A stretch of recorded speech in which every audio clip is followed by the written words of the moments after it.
Terima kasih kepada Bapak Agus Haryanto yang telah menyampaikan tadi sedikit pencerahan untuk refleksi lanjutannya. Nah, acara selanjutnya adalah diseminasi budaya positif di SMP Negeri 32 Jakarta oleh Bapak Syarifudin SPD. Kepadanya kami persilahkan.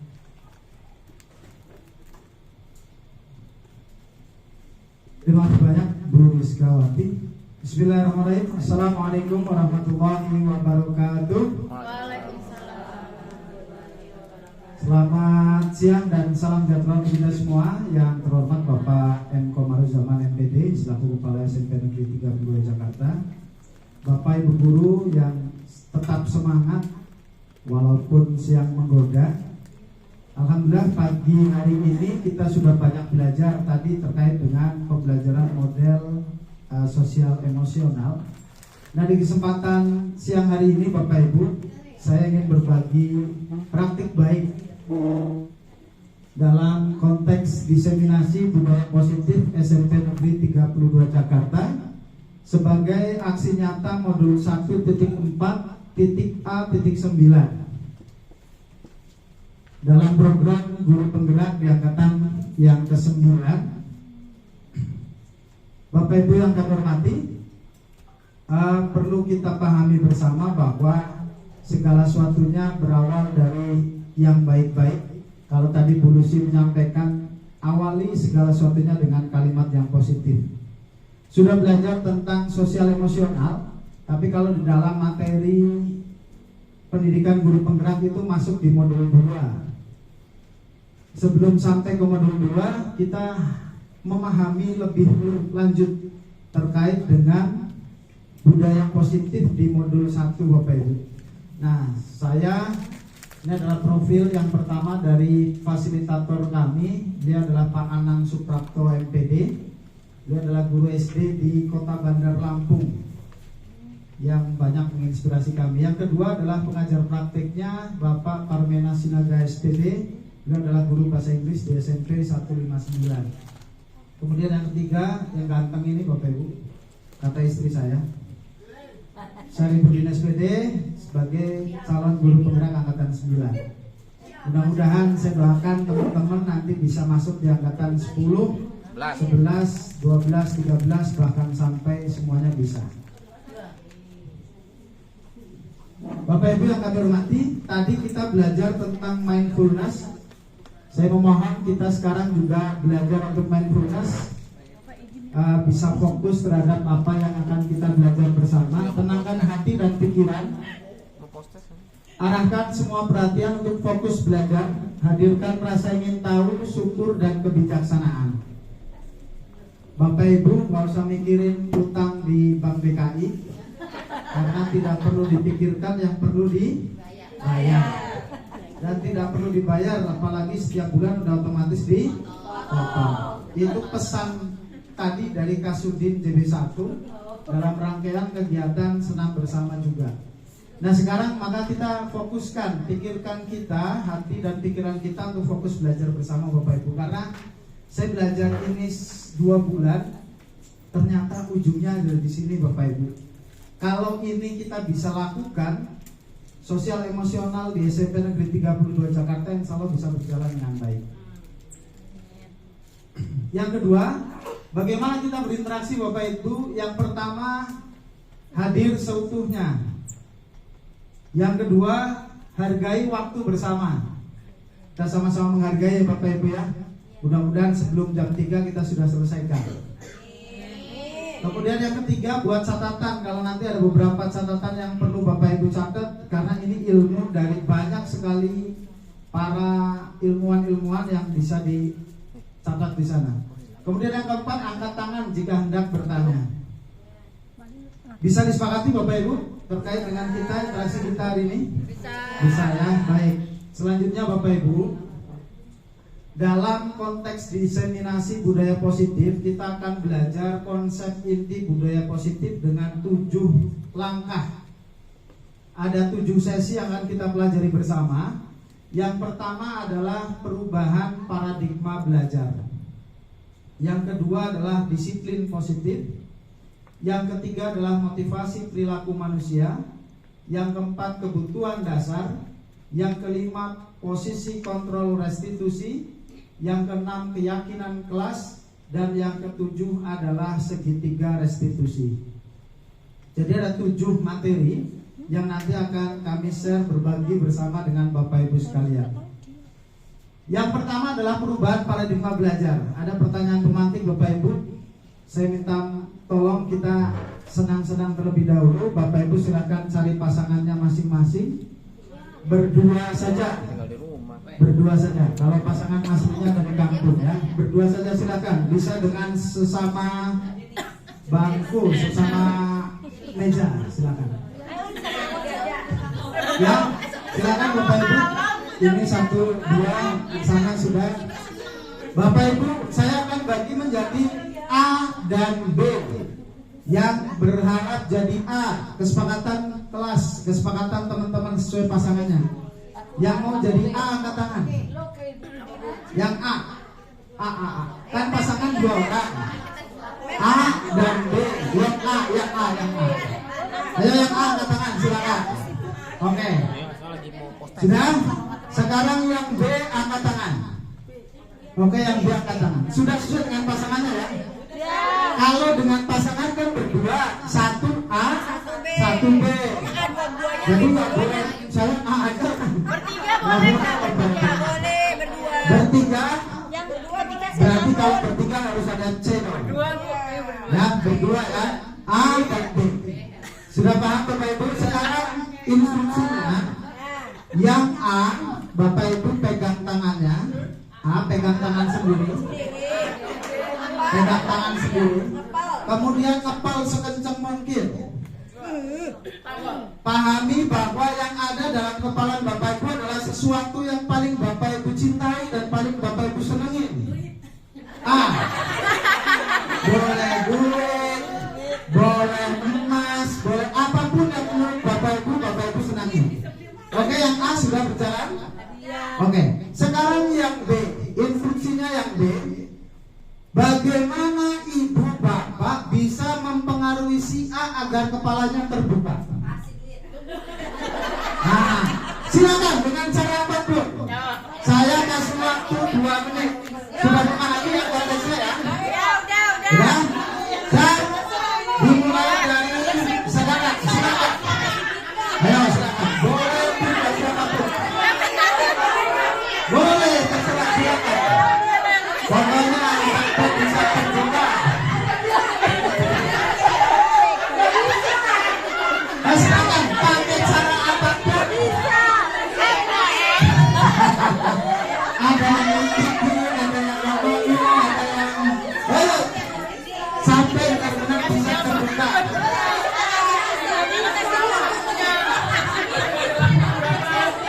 Oke, Bapak Ibu tepuk tangan untuk Bapak Ibu semuanya.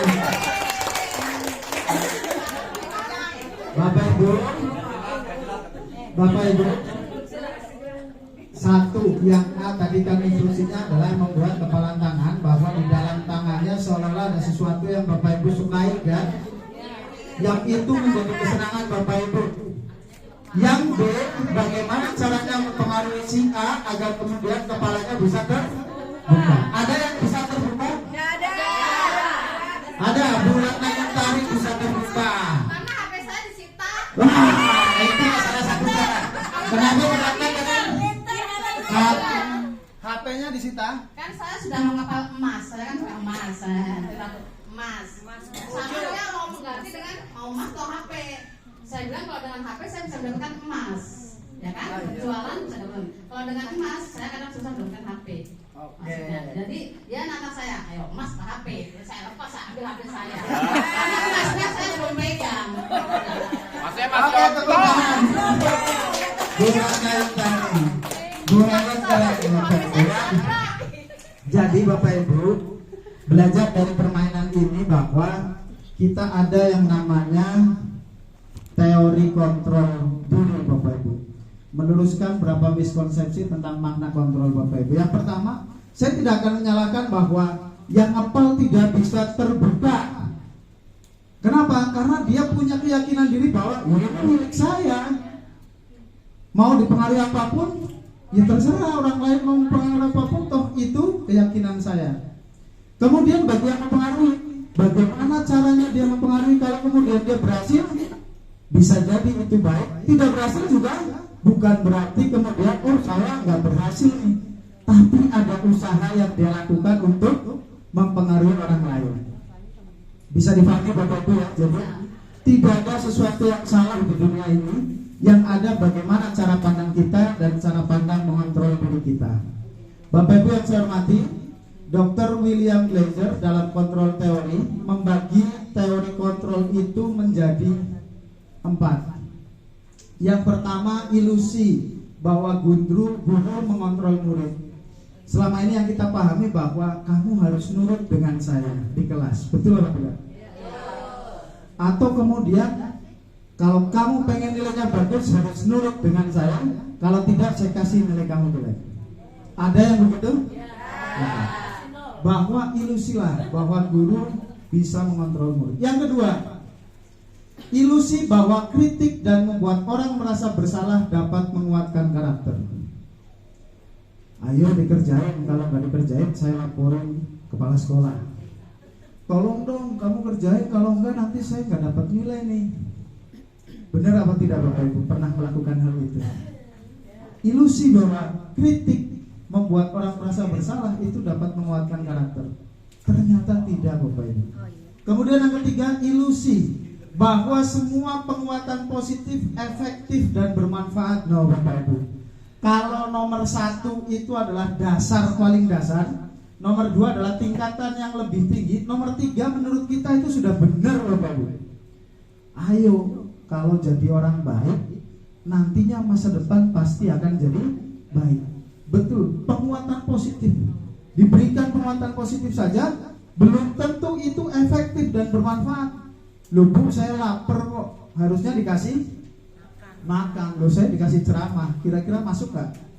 Gak masuk.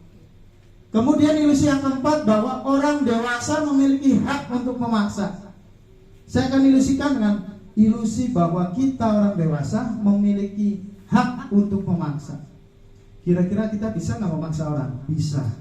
Tapi apakah itu efektif sebagai kontrol diri? Tidak. Konotasinya pasti jadi negatif. Ini Bapak Ibu terkait dengan miskonsepsi kita yang selama ini saya lakukan di dalam kelas. Saya yakin Bapak Ibu enggak lah, karena Bapak Ibu sudah banyak pengalamannya. Nah, kita masuk ke dalam materi sesi yang kedua, yang namanya disiplin positif. Bapak Ibu selama ini yang Bapak Ibu pahami arti kata disiplin itu apa? Taat terhadap peraturan menurut variasi. Betul ya? Ada lagi jawaban yang lain? Nurut itu adalah disiplin. Tepat waktu itu juga disiplin. Tapi kita kembalikan kepada teori awal Bapak Ibu, bahwa arti makna disiplin secara bahasa Latin artinya belajar. Jauh gak artinya dengan tahunnya kita? Jauh. Iya, baru tahu ya. Makna asli kata ini berkonotasi dengan disiplin diri dari murid-murid Socrates dan Plato. Disiplin diri membuat orang menggali potensinya menuju sebuah tujuan, apa yang dia hargai. Namun dalam budaya kita makna kata disiplin telah berubah menjadi sesuatu yang dilakukan seorang pada orang lain untuk mendapatkan kepatuhan. Nah, dari asli kata maknanya saja sudah keliru Bapak Ibu. Selanjutnya adalah kalau tadi disiplin, sekarang kita belajar tentang disiplin positif. Kebanyakan kita tertarik dengan topik pembahasan tentang disiplin, karena kita berpikir kalau anak-anak disiplin pasti pembelajaran akan berhasil, pembelajaran akan lancar, pembelajaran akan tertib. Luar biasa. Padahal tujuan dari disiplin positif adalah menanamkan motivasi yang ketiga pada murid-murid kita, yaitu untuk menjadi orang yang mereka inginkan dan menghargai diri mereka sendiri dengan nilai-nilai yang mereka percaya. Jadi seperti tadi disampaikan, ilusi kita bahwa guru bisa mengontrol murid, kembalinya kepada disiplin positif ternyata muncul dari dalam diri mereka sendiri. Kebanyakan kita sangat tertarik dengan topik ini, dan kita juga berpendapat bahwa mendisiplinkan anak-anak adalah bagian yang paling menantang dari pekerjaan kita. Selanjutnya materi yang ketiga adalah tentang nilai-nilai kebajikan. Di dalam proses disiplin positif Bapak Ibu, di dalam kurikulum Merdeka ternyata kita sudah tertuang sebegitu rapihnya terkait dengan disiplin, ternyata munculnya kepada nilai kebajikan. Dan nilai kebajikan sudah terkandung dalam profil pelajar Pancasila. Kalau tadi disampaikan Bu Lucy bahwa profil pelajar Pancasila itu ada elemennya, subelemen, di masing-masing elemen dan subelemen sudah ada konteks sosial emosional, maka di dalam subelemen maupun elemen profil pelajar Pancasila juga mengandung nilai-nilai kebajikan, baik itu disiplin maupun budaya positif. Profil pelajar Pancasila masih hafal apa saja Bapak Ibu? Yang pertama, beriman dan bertakwa kepada Tuhan yang Maha Esa dan berakhlak mulia. Yang kedua, berkebinekaan global, bergotong royong, kreatif, bernalar kritis dan mandiri. Ada 6. Baik, lanjut Bapak Ibu. Selanjutnya adalah tentang teori motivasi perilaku manusia. Perilaku manusia Bapak Ibu itu terdiri dari motivasi intrinsik dan motivasi ekstrinsik. Intrinsik itu ada dalam diri, kalau ekstrinsik itu berasal dari luar. Motivasi eksternal itu dibagi 2. Yang pertama biasanya kita adalah untuk menghindari ketidaknyamanan atau hukuman. Bapak Ibu datang tepat waktu biar tidak dipotong gaji dan TKD-nya. Menghindari ketidaknyamanan. Atau kemudian datang tepat waktu biar bulan berikutnya tidak dipanggil kepala sekolah karena takutnya ada hukuman. Nah, bisa saja begitu. Kemudian motivasi internal yang kedua, untuk mendapatkan imbalan dari orang lain atau institusi. Apa yang akan saya dapatkan apabila saya melakukannya? Ini juga motivasinya dari luar. Biasanya kalau di pelajaran PEJAS, siapa yang hadir duluan, dia akan dapat hadiah. Hadiahnya apa? Disesuaikan dengan konteks pembelajaran materinya. Kemudian yang ketiga adalah motivasi internal atau tujuan disiplin positif, yaitu untuk menghargai diri sendiri. Saya akan menjadi orang yang seperti apa bila saya melakukannya.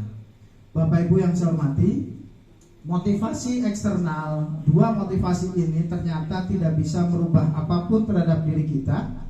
Kalau kemudian motivasi internal kita sudah kuat dengan penanaman sesuatu yang baik. Saya datang tepat waktu itu karena rasa menghargai diri saya pribadi dan menjadi disiplin saya pribadi, bukan karena orang lain. Maka kalau masing-masing dari diri kita sudah memahami konteks kita pribadi, saya yakin bahwa kita semua akan bisa sesuai dengan rel kita masing-masing. Ini yang pertama, motivasi eksternalnya untuk menghindari ketidaknyamanan atau hukuman adalah tingkat yang paling rendah dari perilaku manusia. Kemudian yang di atasnya adalah mendapat imbalan atau penghargaan dari orang lain. Ini motivasi lebih tinggi daripada motivasi yang pertama. Kemudian motivasi yang paling tinggi adalah motivasi dari internal tadi. Bapak Ibu sudah belajar 3 hal terkait dengan materi budaya positif tadi. Kemudian yang keempat adalah kebutuhan dasar. Seluruh tindakan manusia memiliki tujuan tertentu. Semua yang kita lakukan adalah usaha terbaik kita untuk mendapatkan apa yang kita inginkan. Kebutuhan kita dibagi menjadi beberapa. Yang pertama adalah kebutuhan untuk bertahan hidup, kasih sayang dan rasa diterima, kebebasan, kesenangan dan penguasaan. Ketika seorang murid melakukan suatu perbuatan yang bertentangan dengan nilai kebajikan atau melanggar peraturan, hal itu sebenarnya mereka gagal memenuhi kebutuhan dasar mereka. Jadi kebutuhan dasar kita ternyata dibagi menjadi beberapa, Bapak Ibu. Kebutuhan untuk bertahan hidup. Yang kedua, kasih sayang dan rasa diterima. Betul nggak kita butuh itu? Yang ketiga, kebutuhan kebebasan. Ternyata kita juga butuh rasanya untuk bebas sejenak. Kemudian kebutuhan untuk kesenangan. Wah, kalau urusannya healing ya kita senang. Dan itu memang harus ada. Maka biasanya dalam satu keluarga tuh ada menyisipkan waktu khusus untuk senang-senang. Dan kebutuhan penguasaan. Ini Bapak Ibu pembagian kebutuhan dasarnya yang tadi dibagi menjadi 5. Oke, ini kebutuhan bertahan hidup, kasih sayang, penguasaan, kebebasan, dan kesenangan sudah bisa kami jelaskan tadi. Selanjutnya Bapak Ibu, yang kelima adalah tentang restitusi atau posisi kontrol. Ini yang penting sekali saya sampaikan kepada Bapak Ibu terkait dengan materi budaya positif. Dimulai dari 5 posisi kontrol. Kira-kira kita di posisi mana Bapak Ibu? Yang pertama, 5 posisi kontrol kita adalah penghukum. Yang kedua, pembuat merasa bersalah. Yang ketiga, teman. Yang keempat, pemantau. Dan yang kelima adalah manajer. 5 posisi kontrol ini yang menjadikan kita menjadi guru yang tahu dan paham akan di posisi mana kita. Nah, kalau nanti kami jelaskan kira-kira Bapak Ibu di posisi mana. 5 posisi kontrol ini dibagi menjadi 2 motivasi. Yang pertama dari motivasi eksternal, yang kedua dari motivasi internal. Ada yang namanya pembagian identitas. Identitas gagal dan identitas berhasil. Kalau saya di pelajaran PJOK sebelum belajar tentang budaya positif ini, saya ada di posisi pertama Bapak Ibu, yaitu menjadi seorang penghukum. Kenapa saya bilang begitu? Karena biasanya kalau dalam olahraga selalunya segala sesuatu yang tidak sesuai dengan apa yang saya mau pasti dapatnya adalah hukuman. Tapi setelah kami belajar terkait dengan posisi kontrol ini, lambat laun kita belajar tentang bagaimana kita meningkatkan posisi kita dari penghukum, merasa bersalah, teman, pemantau, bahkan sampai ke tahap manajer. Kalau penghukum Bapak Ibu, dia dalam kacamatanya selalu melihat sesuatu itu salah. Itu penghukum. Kalau pembuat merasa bersalah, bagaimana caranya siswa dibuat merasa bersalah dengan apa yang sudah dia lakukan? Kalau teman, dia biasanya hanya dianggap, udah kamu bisa aja lah, nanti juga akan jadi baik. Kemudian yang keempat, pemantau. Pemantau ini biasanya berpikirnya adalah, kita punya aturan, kamu melakukan pelanggaran, kamu akan mencoba memperbaiki kesalahan, tapi dengan proses yang ada. Nah, kita hanya sebatas sebagai pemantau saja. Dan yang kelima yang kita harapkan dalam program ini adalah sebagai manajer. Kenapa menjadi manajer? Yang pertama, dia akan mengakui kesalahan. Tapi mengakui kesalahan dia berasal dari diri dia sendiri, karena motivasinya adalah motivasi internal. Kemudian dia dapat mengevaluasi diri sebagaimana menjadi orang yang lebih baik. Inilah proses manajer Bapak Ibu. Nah, kira-kira dari yang ke-5 posisi kontrol tadi, kalau Bapak Ibu menjawab pertanyaan ini, kira-kira masuk ke dalam 5 posisi kontrol yang mana? Yang pertama, saya kecewa sekali dengan kamu. Kira-kira dari 5 posisi kontrol masuk yang mana Bapak Ibu? Penghukum, pembuat merasa bersalah, teman, pemantau, atau manajer? Yang kedua apa? Pembuat merasa bersalah. Oke. Yang kedua, kamu tidak pernah benar melakukannya. Kira-kira nomor berapa? Kamu tidak pernah benar melakukannya.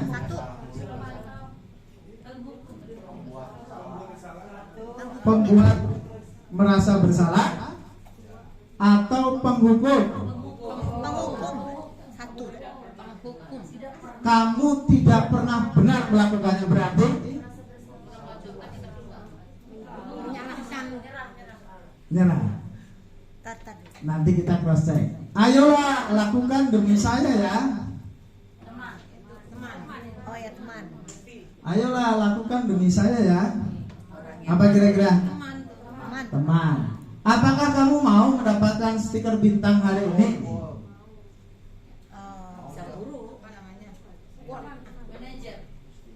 Apakah kamu mau mendapatkan stiker bintang hari ini?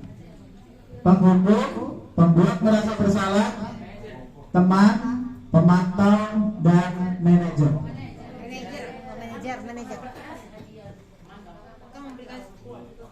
Apakah kamu mau mendapatkan stiker bintang hari ini?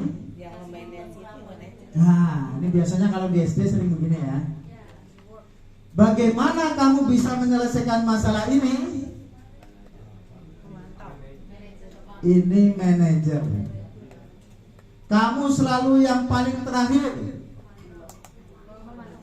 Kamu selalu yang paling terakhir. Ayo kata-katanya apa? Pemantau. Kamu tidak akan mendapatkan bintang bila tidak menyelesaikan tugas ini ya. Penghukum atau pembuat merasa bersalah? Oke. Berapa kali sih saya sudah mengatakan kepada kamu? Nah, yang terakhir pembuat merasa bersalah. Jawaban benarnya akan saya sampaikan minggu depan Bapak Ibu ya. Biar penasaran gitu ya. Baik Bapak Ibu, itu terkait dengan 5 posisi kontrol. Apa saja tadi? Yang pertama penghukum. Yang kedua pembuat merasa bersalah. Yang ketiga teman. Yang keempat pemantau. Yang kelima manajer. Jujur Bapak Ibu, sebelum materi ini Bapak Ibu di posisi yang mana kalau ngajar di kelas? Tergantung situasi. Tergantung situasi. Ya. Kalau situasi dari rumah moodnya baik, sampai kelas jadi baik.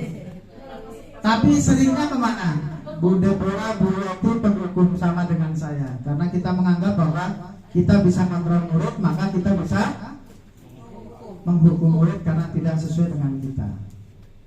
Nah, tapi pelan-pelan nanti kita akan belajar untuk bisa merubah. Minimal motivasinya jangan dari kita sebagai guru, tapi kita memberikan motivasi kepada anak biar anak sendiri yang kemudian berubah pelan-pelan. Apakah seharusnya bisa? Nggak bisa. Semua harus bisa jalan bersama-sama. Bapak Ibu, kalau tadi berbicara 5 posisi kontrol, kita akan belajar ini nih, restitusi. Restitusi adalah tahap ketiga dari hukuman dan konsekuensi.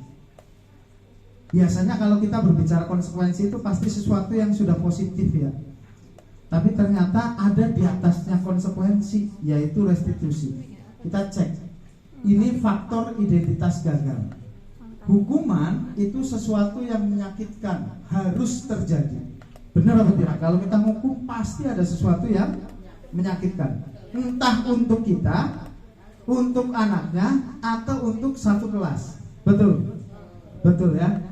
Kemudian kalau identitas sukses dari disiplin, konsekuensi, dan restitusi, kalau konsekuensi itu sesuatu harus terjadi, ya lumrah wajar itu harus terjadi. Nah tapi kalau restitusi merupakan pilihan.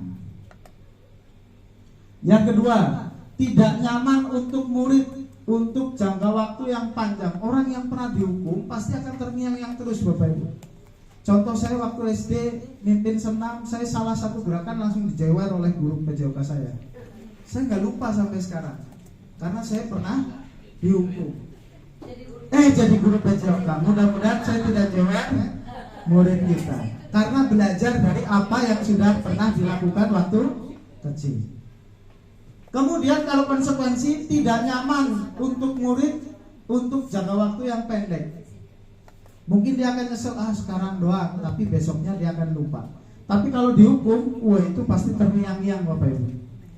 Nah, kalau restitusi menguatkan untuk anak dalam jangka waktu yang panjang. Betul ya? Dan terakhir, sistem tidak akan berjalan bila murid tidak takut, itu kalau hukuman.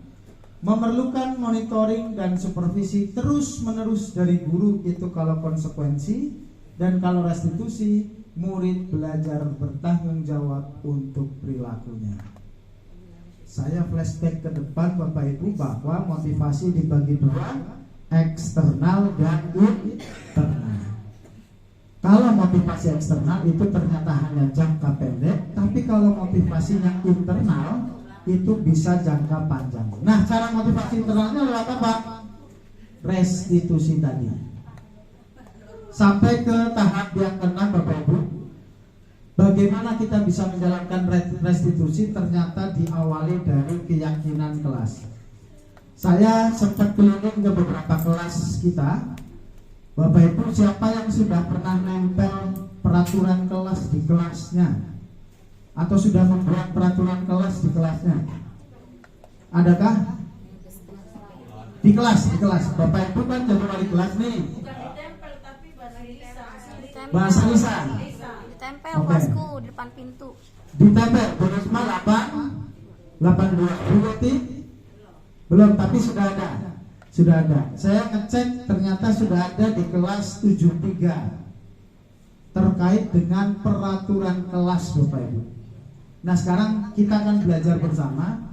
Peraturan kelas itu sesuatu yang wajib ditaati. Kesepakatan kelas itu sesuatu yang ditaati bersama-sama dengan siswa.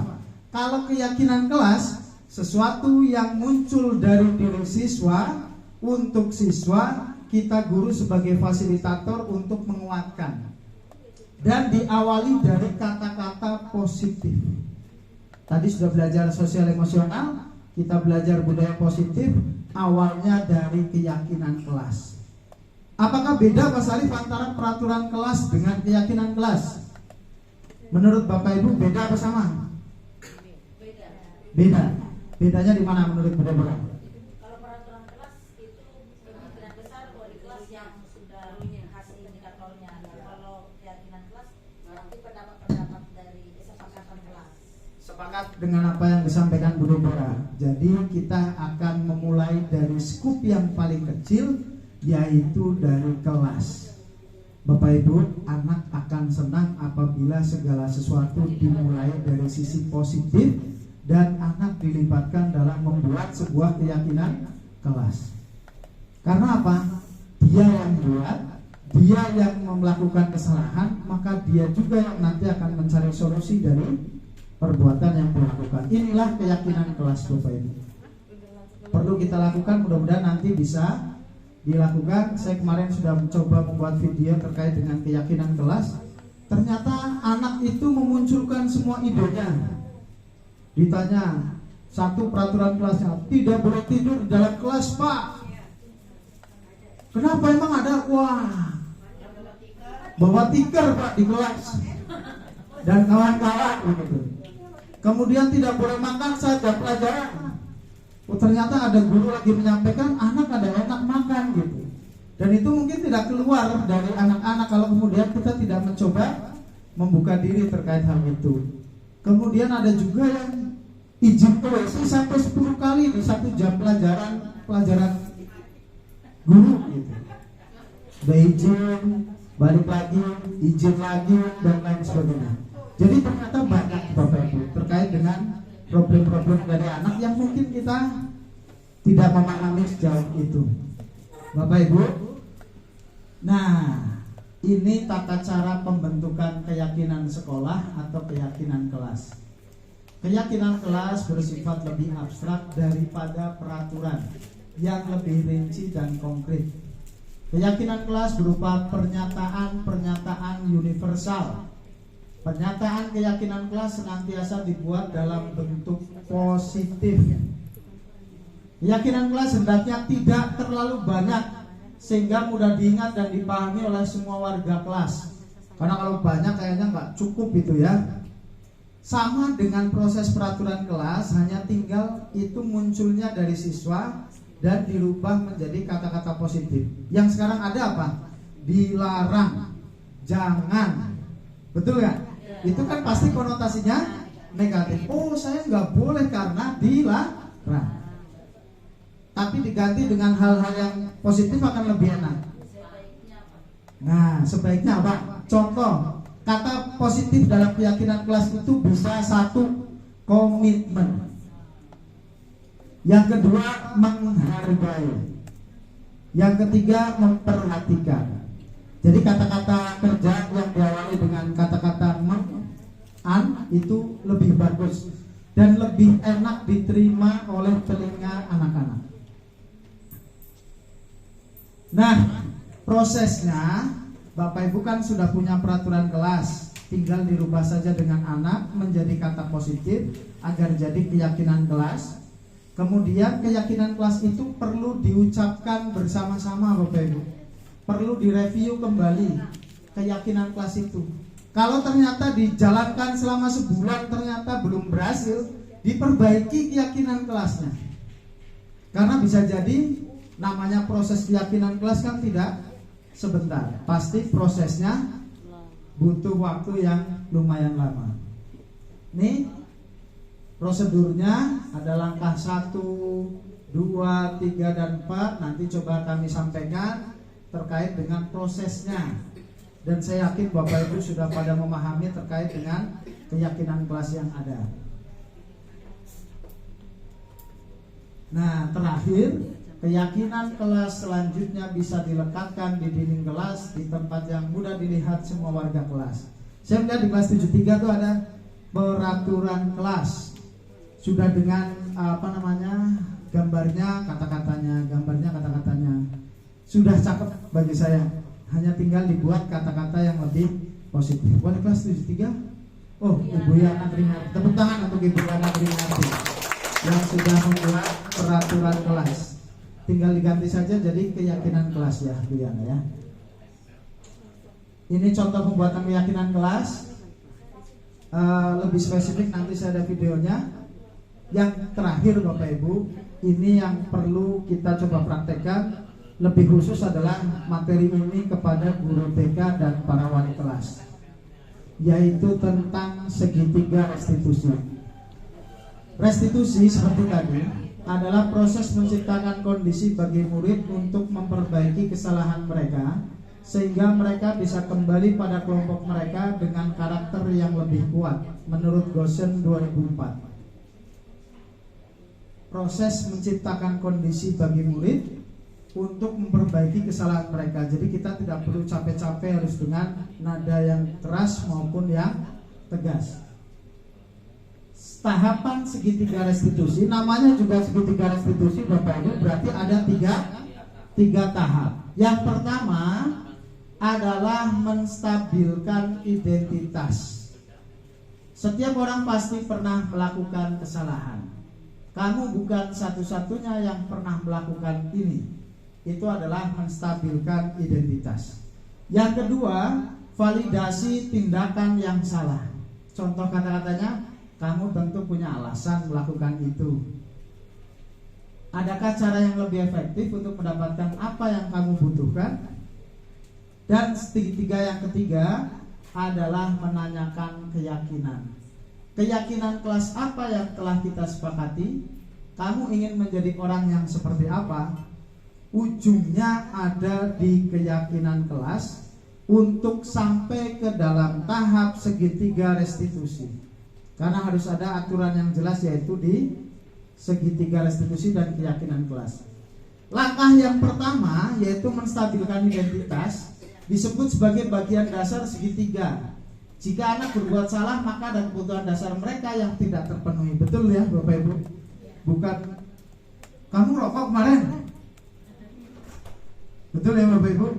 Karena saya melihat sering di BK kadang namanya kita kan capek luar biasa ya menghadapi anak yang banyak masalah. Tahu-tahu emosi kita pasti akan juga bersama. Tapi ternyata langkah yang pertama untuk kita menghadapi anak yang bermasalah apa? Menstabilkan identitas. Pasti ada kebutuhan dasar manusia atau anak itu yang tidak terpenuhi. Kebutuhan dasarnya apa saja tadi?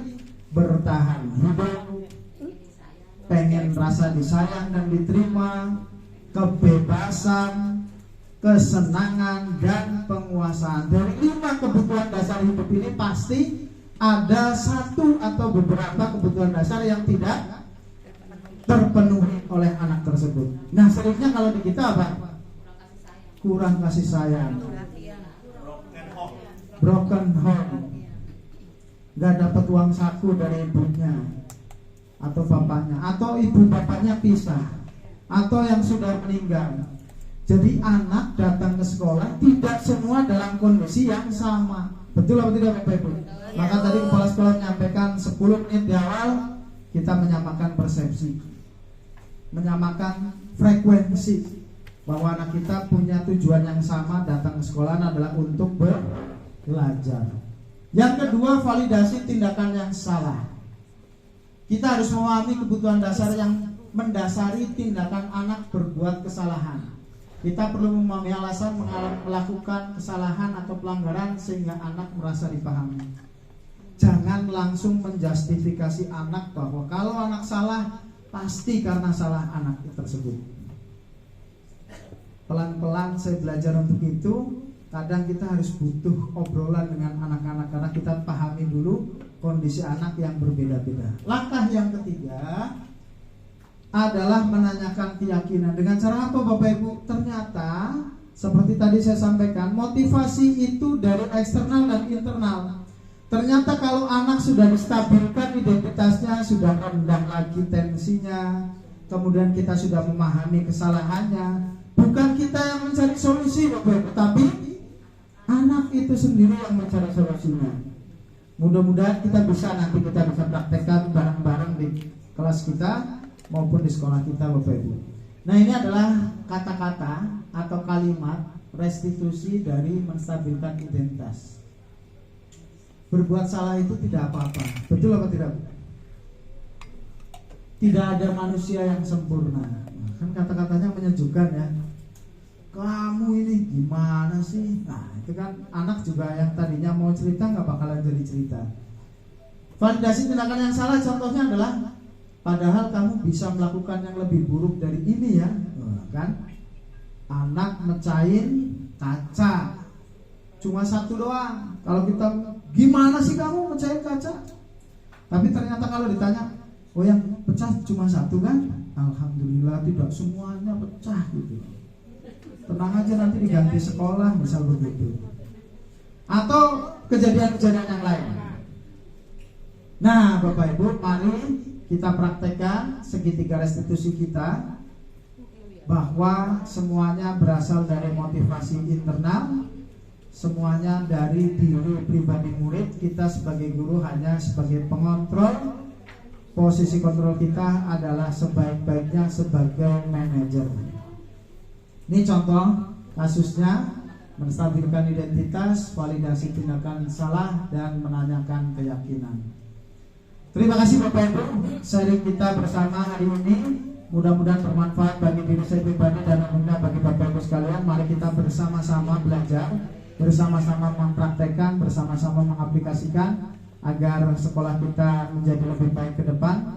Dan sekolah kita sekolah penggerak, guru penggeraknya juga lagi belajar jadi penggerak, tergerak, bergerak, dan menggerakkan untuk kita bersama. Yakinlah bahwa apa yang kita lakukan sekecil apapun, kalau itu mendasari dari diri kita, tidak perlu harus melihat dari sisi orang lain bahwa itu baik, maka kita akan lakukan pelan-pelan dan bersama-sama. Terima kasih atas waktunya.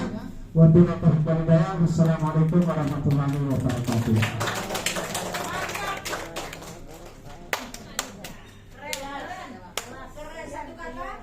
Cut enggak? Ini di-cut. Terima kasih kepada Ini udah. Pak Syarifudin yang telah